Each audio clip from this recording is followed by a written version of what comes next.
Welcome to the best hour of their day podcast with your hosts, Jason Fernandez and me, Jason Ackerman. With more than 20 years in the business, as both coaches and affiliate owners, our passion is to help create world-class affiliates and coaches by building better boxes.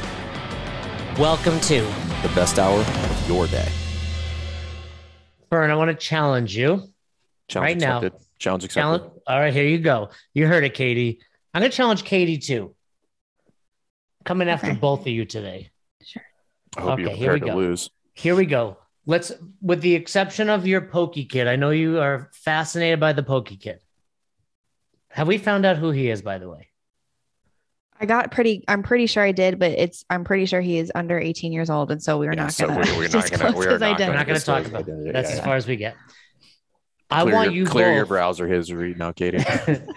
DuckDuckGo, Katie. You got to use DuckDuckGo. Nope, they switched their stuff, so it's back to Firefox. Either of you think of a recent experience you've had out, it doesn't have to be a restaurant, but anywhere in the world in some sort of, you were paying to do something and you had just an amazing experience enough that you left a review or you felt compelled to tell somebody, right? Because I think that's a big problem with, experiences.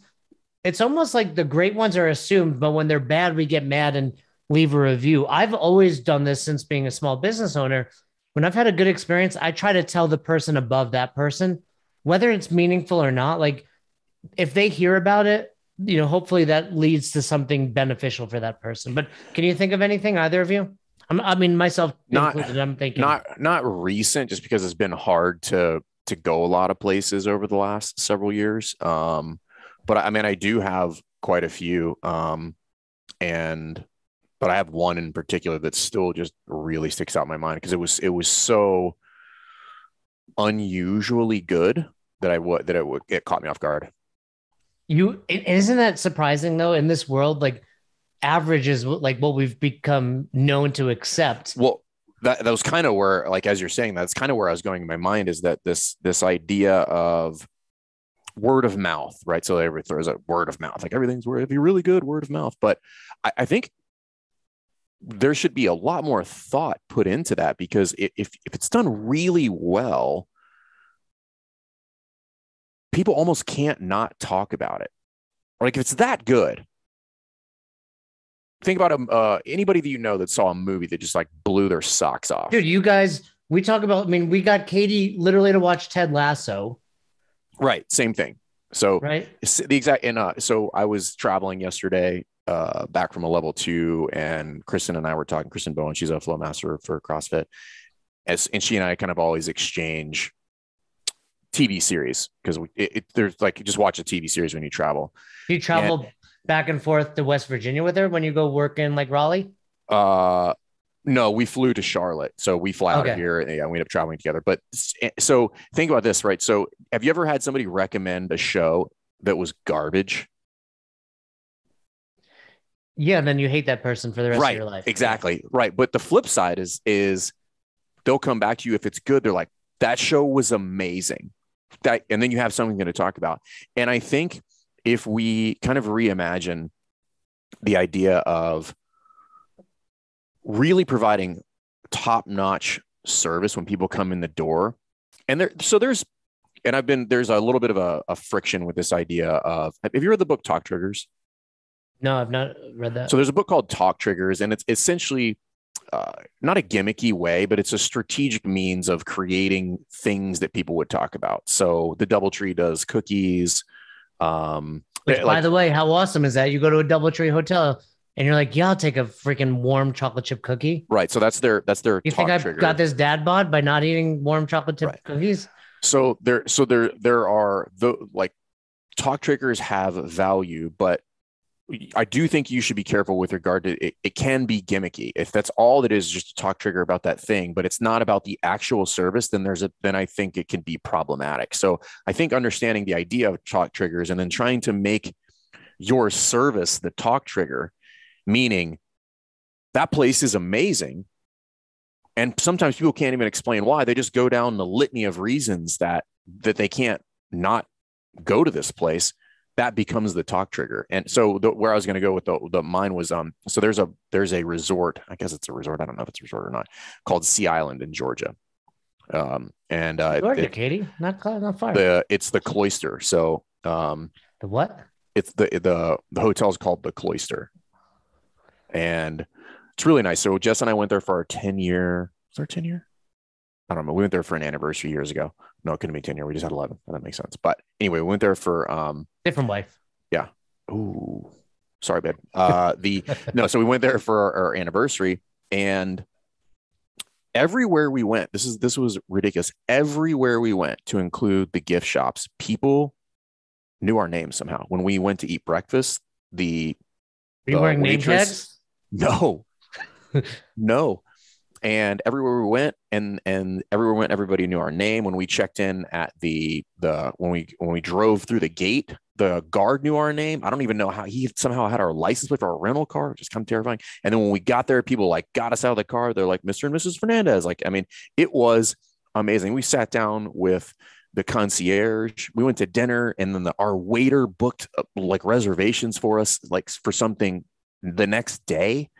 I mean, it was so over the top with regard to customer service. I was like, let me ask you this. If you were to go away for a weekend getaway to anywhere, a Marriott type of place, how does this rate as far as cost? Is this like 10 times the cost? So you're getting, because, some of it definitely has to do with that value. You walk into a Chipotle, you get Chipotle service versus, a great, restaurant, 4-star, 5-star restaurant, you get different service. It's definitely not cheap, right? But it's not over the top. So, gotcha. I mean, I think for maybe like including travel and everything, we spent a few $1,000s to go this thing for like 3 or 4 days. I don't remember. An expensive getaway, but not like unaffordable, obviously. I mean, it's not chump change. I don't want to be flippant about that. Like it was something where that like, hey, we're Rife money, you're crushing it. It was one of those things where like, we're going to spend a lot of money. And then when we left there, it was one of these things where like, oh, I don't regret one penny that we spent. And that was everything included. So it was like, a few $1,000s. I don't remember what it was, but with the meals and all the activities and everything. So, but if from a scale of 1 to 10 on comparison to go to they're not even on the same chart. And I will tell you, the things that I was most impressed with, or the things that I was most blown away by, were not things that cost money, by the way. Like what? Just the fact that they knew your name. What else? The name thing was huge, and it was everywhere we went. They knew our names.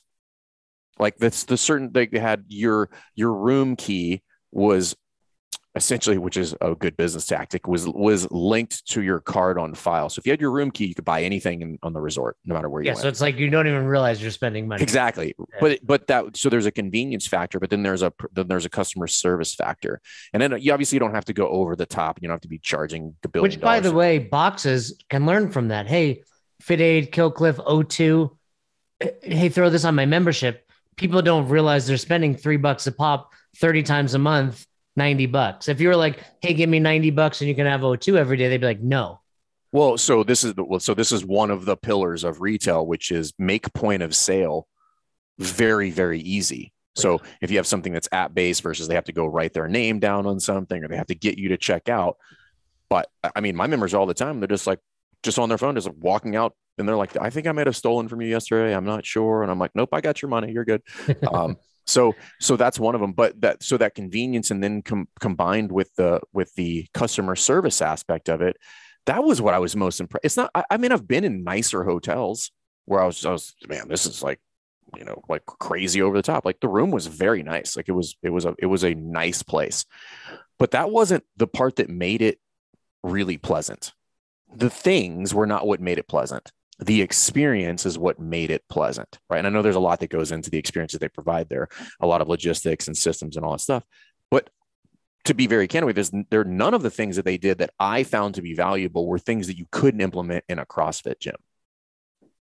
Isn't it hard though? Like, I mean, once you look at things through the lens of business ownership, it's very hard to turn that off. Oh, sometimes I just want to help people. And I'm so harsh on small business owners to a fault, because bad small business owners give all the rest of us, a bad name, but it's more just like, how do you not care more? Like, I don't understand that. Like, if you do it, like, but on the same token, like, if you do a good job, I'm the first to be like, I'll leave you a Google review. I will tell you did a good job. I'll tip you very well. So it is a struggle. Like, since, opening my very first business, back in the early 2000s, it's like, okay, now it's tough. I think there's a weird misconception or just maybe lack of understanding of the price of the thing that I pay.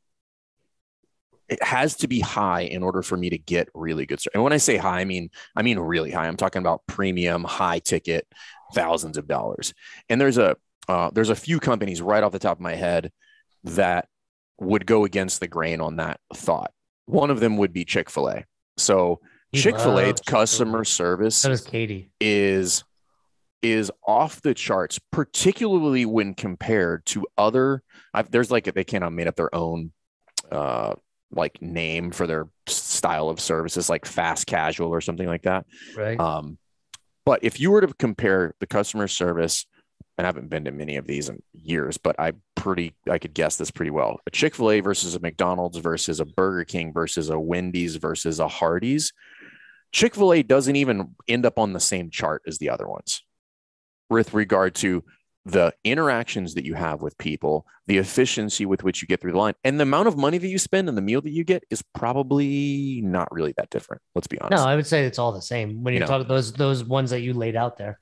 So, but anytime I go to the other ones, I compare them to Chick-fil-A just based on the service, not the food, nothing. Really? You feel this place sucks. I'm like, well, I don't know why does it take 15 minutes to get like grilled nuggets or French fries? Like, what are you doing? Like, that's literally one of the top 3 items on your list. Like, what the hell is happening back there? Versus if I go to Chick-fil-A, there's a thought process put into it. Like they have thought about like the time from you having an interaction for somebody getting the sale to getting to the window to getting your food and leaving, and what all of those people say to you en route. Like, none of that is by accident, by the way. And one of my very good friends owns 2 of them. So I have deep understanding of the amount of time and effort they put into that whole process. Like, it's not a little bit of time, but you could do the same thing in your CrossFit gym. Maybe not to that degree. That's $1 billion entity, but if you did it half that good, you would be crushing. Katie, do you agree with this? I do. I actually have my story that you asked about like 20 minutes ago was about Chick-fil-A too. And for me, something that stood out, it's actually impacted me today with coaching, because Chick-fil-A always has great service, but this one always stands out to me. I went to a drive-thru one time. I was in college. It was wrapped around the building, and I got to the counter, the window, thinking like, okay, this guy is going to rush me through because they have so many people. But he was drenched in sweat. And he's so smiling, and he asked me how I was doing, but it wasn't like when people ask you and they're just asking to ask you. He asked me, and he stood there and he waited for me to respond. And it was just an incredibly stressful environment, or it felt stressful, but he made it feel incredibly not stressful. And like, he was truly interacting with everybody who came through the drive-thru. And that really stood out to me, because I guess specifically from a coaching perspective, if you see like 10 people sign up for your class and then all of a sudden 20 show up, they can notice if you are frazzled. And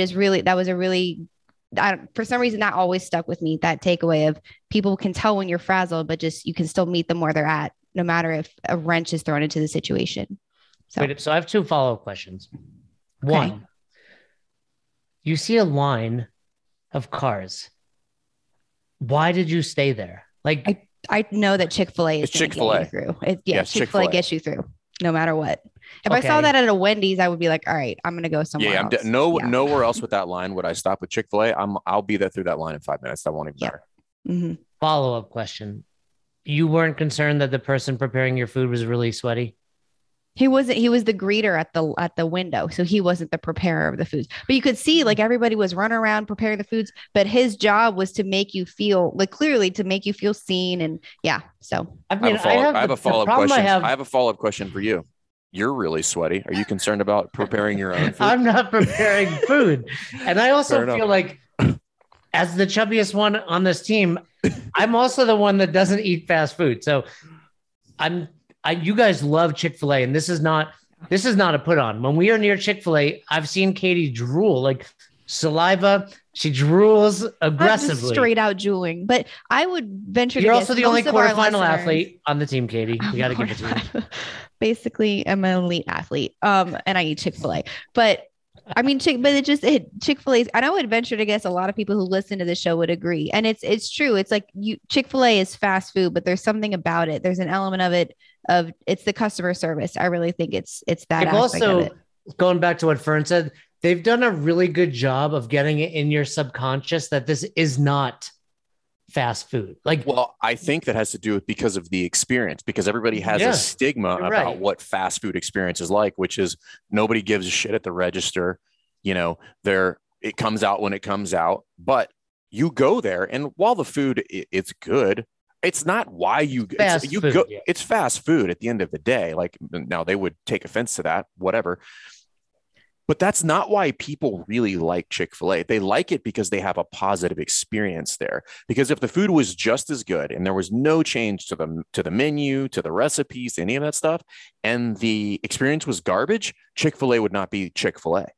I do think they've done a good job of getting them classified as the healthier fast food. Which, I mean, that's a marketing tactic, whatever. Yeah, good on you. But I'm just saying, I think that's part of it. Same with Chipotle, right? Like, but I would go back to this. Their superpower is the customer service. Absolutely. Absolutely. I agree with you. I mean, I've not been nearly as much as you. Last time I was there was when you guys were in town, and I had a fantastic. I mean, I haven't been there in a while. I mean, I probably haven't been there in last night. Since I know they're closed on Sundays. But here's the thing. A lot of what you're saying to me and what Katie just alluded to, it's like, that's the little things that happen inside the CrossFit affiliate. Like, to me, it's like the constantly varied functional movements at high intensity. It's like, we all serve burgers, we all serve grilled chicken or burritos or whatever you're buying. How in the tactics in which you use to deliver those things, the workout is what makes a great class experience. Like, for me, I can show up at any box. I mean, if you watch any of our dropping in episodes on YouTube, nothing crazy is happening at those affiliates. I'm just having a great time because the class is providing a great experience. And that's ultimately what this comes down to at the affiliate level. Things like Katie said, are you asking a question and truly waiting to hear the answer? Do you get frazzled when 3 additional people show up and you planned for 10? Are you smiling at people? Do you know their names? Like, that's what makes a great class experience. Yes, we talk about it all the time. Programming does and doesn't matter, right? Like, at the end of the day, but better programming allows this stuff to happen.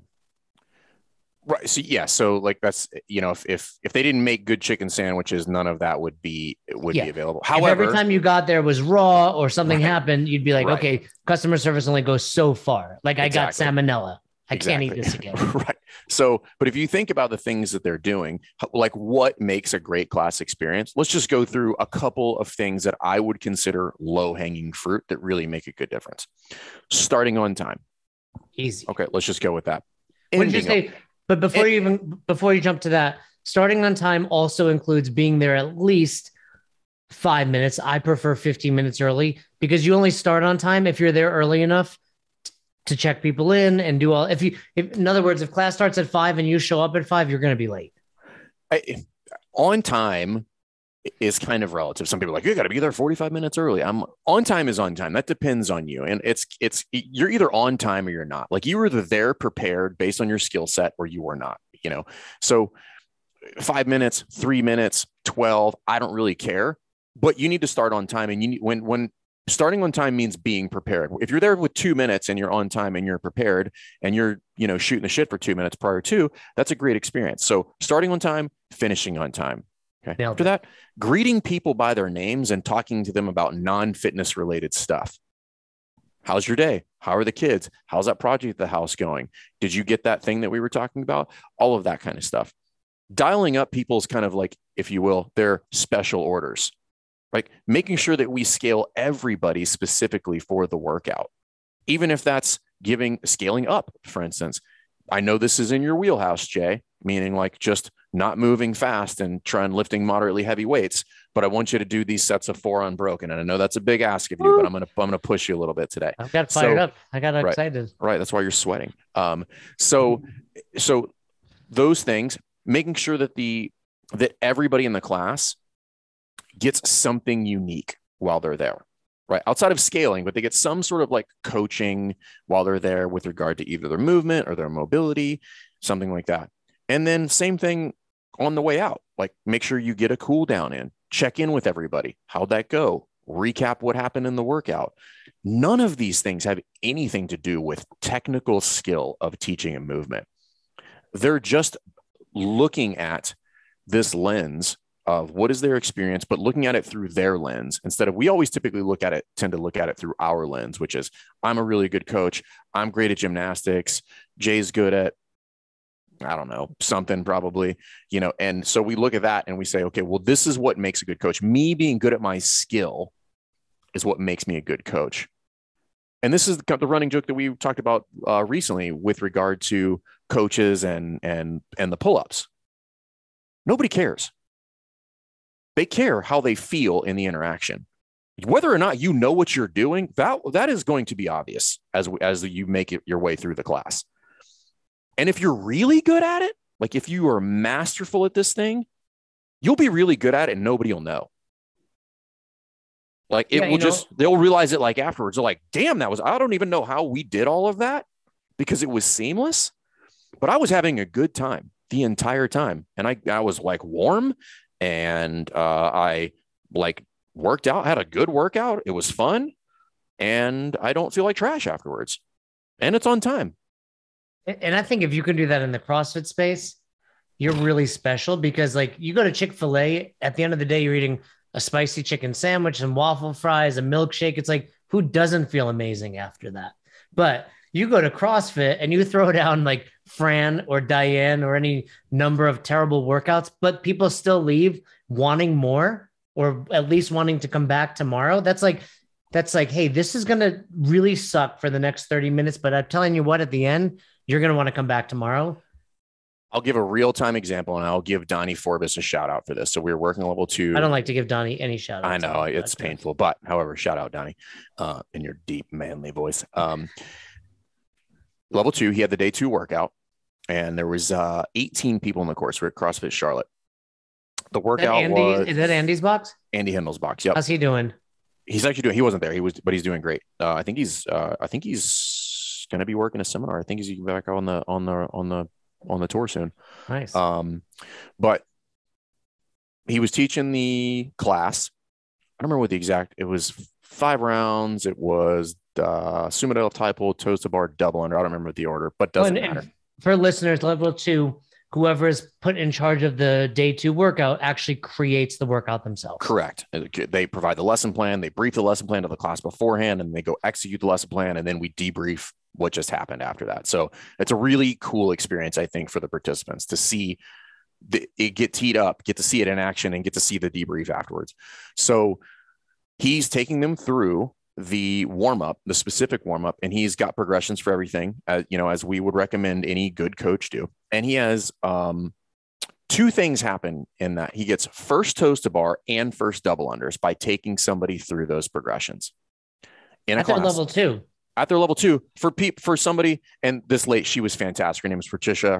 Her son owns Shaka Bottom CrossFit, which isn't far from here, but she was fantastic. But she's I don't know how old she is, but I mean, her son is clearly a grown person. So, she's a master's athlete for sure, probably in her 50s, late 50s, but gets both of those.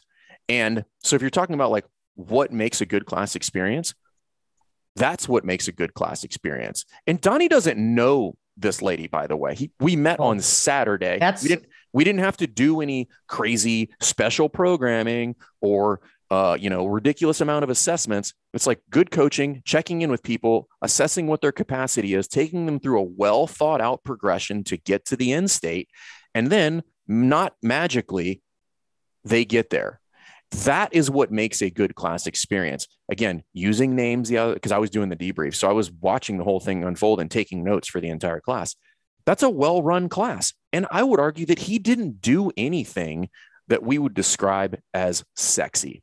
He did the basics really well. He started on time, gave a great brief, interacted with all the athletes because there was quite a few injuries in there, had a plan, started on time, finished on time. And then there was a couple really big wins in there that they celebrated at the end. That is what makes a great class. It wasn't the programming. It wasn't that he had some super sexy progressions. People want that. People want to believe like you need all these, bells and whistles. Now, let's be clear. Donnie Forbes is one of the best in the world, right? But really, anyone on staff would have done just as well. And getting on staff, while getting on staff may be a challenge, becoming a coach at that level is not a challenge if you put in the time and effort. Like whether or not you ever made it on staff is insignificant. You can be a fantastic coach like Donnie, chasing virtuosity, like you just said, doing the common uncommonly well. Because here's what else I'm hearing. It's like people want to pretend like, oh, I need, like you said, this and that assessment, blah, blah, blah. It's like he had 18 strangers that he had no idea of. The best coaches in the world, from the moment they start coaching, they're looking at everybody. They're determining, like you talked about, hey, I can tell that hurts your wrists. Why? Because I have wrists too, and that looks uncomfortable, right? I know that's like, I hate to give you credit for something good, but that was definitely yours. But, people forget that. Like we had a great coaches development call the other day, and one of our affiliate U clients, who's also a level 3 trainer, Ryan Wheeler, was talking about like when he coaches the deadlift, if somebody's new or struggling, he's still calling out reps, but maybe he's standing beside them. Maybe he's talking about, okay, we're going to prop up the bumpers, or we're going to use a kettlebell. Like the best coaches in the world are constantly assessing the entire class the entire time. The other conversation we had there in that coaches development group, and I'm curious to both of your opinions on this. So I said this, like you do everything that Fern just laid out, which is, by the way, like the bare minimum. Like show up on time, end on time. But that's the point. That is the point. But before you go any, so my contention: show up on time, end on time, and just make it fucking fun. Okay. Period. I'm not even suggesting that, like, if you do all these, it's a trickle effect. Yes, somebody will get their first toes to bar, double unders, etc. But if you had a new coach, because you have a great intern process at Rife, Fern, and Katie, you've been through a couple intern processes. If your coach shows up on time, ends on time, and man, you can feel the fun, 0 to 100, how do you score them? Oh, they're going to be above 75%. That's my point. I agree, but we've biased it because Katie's going to give us the answer we want now. But Katie, what do you think? Yeah, I mean, I think as long as it was a fun experience, they score pretty high. Yeah, I mean really, that's presence and attitude too, right, Fern? I mean, Donnie, I'd like to think I've got the best presence and attitude on staff. I've been told that by, the likes of Nicole Absolutely Carroll, nobody, yeah. Dave Castro. I mean, Coach Glassman reached out the other day. But Donnie's right up there. Donnie is fucking hysterical. He's really funny, yeah. but that humor that he carries is not going to overshadow his coaching. No, and you can be really funny and not fun by poking fun of the wrong. Really funny, terrible coach. That's the thing. Yeah, and Donnie, a lot of his humor is like busting balls, so he's got the wherewithal to know, like, as we've all developed, like, hey, that person needs to, and by the way, that might change. You hit me on the wrong day, make a short joke, and I lose my mind, right? Like you have to be able to pick up on those personalities. So I think we all are in agreement. It's an above average class with just literally 3 things: start on time, end on time, and make it fun. Yeah. And then all of those have rabbit holes you can go into. But and so I want to zoom out here just a little bit to explain why this is important and the importance of looking at a class through that lens. And it's not to say that you're not going to look at it through the lens of a tactician. You definitely should. If you don't understand progressions and why, like that, we're getting into the nuance now, and that is a must. You must do that. Okay. However, the other things are the things that people are going to notice first. Yeah. That's important. That's why they're important. The consumer doesn't know any better. Right. You get me to do my first toast to bar in class, but you showed up 7 minutes late when I had to get a babysitter. I don't give a shit about my toast to bar anymore. Right. So I think, one of our we just had a big group call and they were asking, how do I handle somebody who's shopping around? And the answer was good customer service. If you give good customer service, they will be back. The end. Make sure you're standing at the front door when the person shows up for their consult or their free intro. Greet them by name. Why? Because you set the appointment and you should know that his name is fucking Bob, right? Don't be standing there eating lunch and be like, how can I help you when you scheduled the appointment? Can I tell you a funny thing that I do at seminars, Fern? When you have registration, for those in the biz, you get the list of people signing up. We call it Frantron, right? So that's where you register. But inevitably, there's the last person or last couple people to show up. Right. So I walk in, I'm like, Sally, they're like, how do you know my name? I'm like, literally, you're the last person here. Yeah. And then we usually make a joke. But obviously, if it's a woman, you look like, female names are, et cetera. But they're always like, how this, and that just starts their weekend off like, wow, these people. And then immediately you're asking them, like, what box do you go to? Do you coach? It's like, I don't know, Fern, what do you think we take this for granted? Be honest. Like, do you think we are, like, I say this arrogantly, but at the same time, humbly, like, because we are the best in the world at coaching CrossFit, do we take that for granted? Or is that something just, if you care, it's there? Because I don't know that we take it for granted. I think the standard is the standard, right? However, it is revisited. So in my mentor call last week, we talked about this topic, which is the topic of just the customer service portion of that. Just in being a seminar setting, or in a seminar setting, which applies to the group class as well. Course, which like if somebody's standing there looking awkward and lost, don't continue to let them stand there and look awkward and lost. Like, get up, stop whatever you're doing. Their experience. If you know what you're doing, even if you are having a team meeting or talking to somebody, if you know what you're doing, that can wait. This person is now the priority. Yeah. So if a new person comes in, a perfect example would be if a new person comes in and you are giving the whiteboard brief, right? You're in the middle of the whiteboard brief. You're like, hey guys, it's a happy Tuesday. We're going to get this ball smasher here and this is going to be great. Everybody's going to have a good time. And somebody walks in while that's happening. I would contend that you should stop mid-sentence and be like, hey, how can I help you? Are you meeting somebody? Like, maybe the appointment wasn't with you or something like that. Like, what can I do for you? And like, hey, I just wanted to hear to check it out. Be like, hey, can I get with you in 60 seconds? I'm going to get these guys moving and then I'll make that happen. That would be the interaction. Instead of looking at them, acknowledging that you both see that they're in the building and then just going back to what you're doing. Like, that's terrible. So that's my point, is that the looking at this through the lens of like really customer service oriented, like, what door do people come in? Something simple, like, are there signs that would direct people where they should go? Yeah, some CrossFits are very hard to find. Yeah, we're like, am I in a dungeon, or like, is that the door that I walk in to get murdered, or is that the gym? I don't know. So I think it's important, because that is the first thing that people experience, is the customer service portion of that. After that, they're going to get to the skill, your profession, your expertise, your technical knowledge about movements and warm-ups and all of that other stuff. But, if somebody treats you like garbage or doesn't acknowledge your existence, I don't care who they are anymore, because you've just demonstrated that you don't care who I am. Yeah. I mean, 2 posts that I put up recently really are in line with this. One being, I took class the other day, PR'd, had a great workout, and I left so happy. Like, I've been doing this thing for 15 years and still, like, I know it's as cliche as it is. It's whether or not you want to call it the best hour of your day. It's certainly a fun hour of my day all these years later. And very rarely is it because I got a great cue. Like, don't get me wrong. The coaches at Ralston Creek give me some great cues, but it's far more about, like, I just had a good time with friends. Like, we started on time as we were supposed to. We ended on time.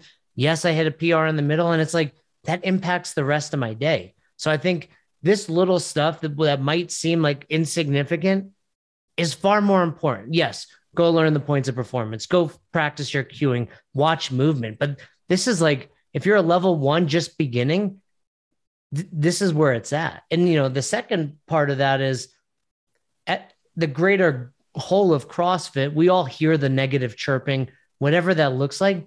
This solves almost all of it. If you simply try to level up as a coach, whether you're the box owner or a level 1 trainer that just took their level 1 this past weekend, this is how you do it. People are like, oh, bad CrossFits give other bad CrossFits a bad reputation. How about let's flip the script and say good CrossFits give bad CrossFits a good reputation? Because if they show up and just, their name, like Fern said, and you pause the action if they stumbled in during the middle of the whiteboard brief, or you just simply ask them one more question, like Katie alluded to, like, that's all it takes. You do not have to be a level 4 or a level 3 or even a level 2 trainer to be someone that people want to be around and to help CrossFit level up and be, eliminate this negative talk about it.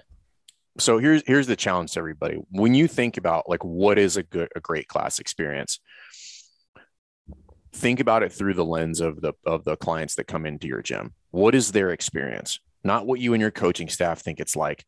What is their experience? Do they feel greeted and acknowledged? Do they feel like the coaches understand what their pain points are? Do they feel like if they're in a rush that this is going to start and end on time and the coach has their best interest in mind? That is what makes a great class experience. Now, if you want to make it over the top, just amazing, then be the best at your craft and know what you're doing. Thanks for checking out this episode of the Best Hour of Their Day podcast. We appreciate you listening and choosing to have us help you in your passion for coaching and affiliate ownership. You can find more episodes just like this on all podcast platforms. If you're interested in learning more, you can reach out to us on any social media platforms, or you can visit www.besthouroftheirday.com to book a call. If you found this episode helpful for you, please share it so that we can help other coaches and affiliate owners to help build a bigger and stronger CrossFit community. Thanks for listening.